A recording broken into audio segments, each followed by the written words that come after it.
Pembankan jaring lagi wak. Okey, go start. Gila wak, bawa anglo wak trip ni wak. Asam wak. Sagu wak.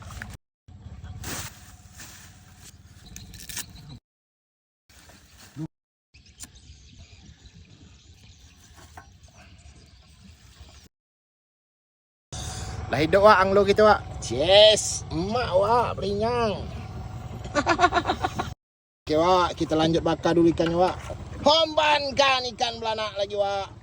Gila wak, ikan masih segar gini dibakar wak. Mak wak, hidup lagi wak, ngeletih. Lempeng-lempeng. Ikan selangat lagi wak. Asap-asapkan sampan. Gila wak, buat air asam dulu wak. Pembankan kuah lagi wak. Sudu tak bawa emang ni wak, pakai harau aja wak air asam ni.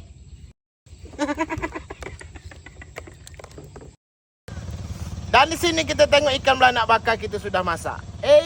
Gila. Menyala wak air.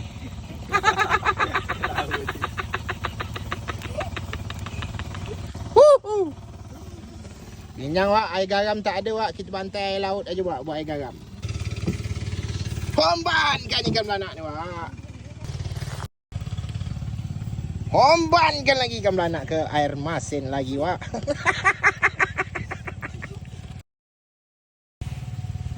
Mak, dia kangkuk ni wak.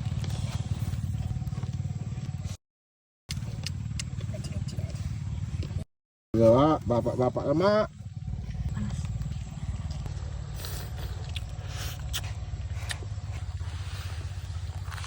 Tengok wak. Aduh.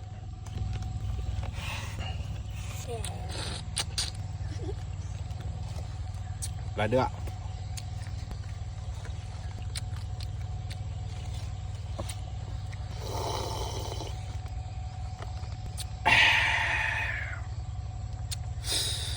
Gila wak. Menyala wak air.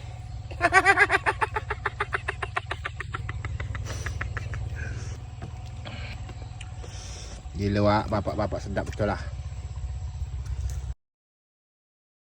Monyet tu kita berikan duri wak. Oh ambil. Oi lari pula wak.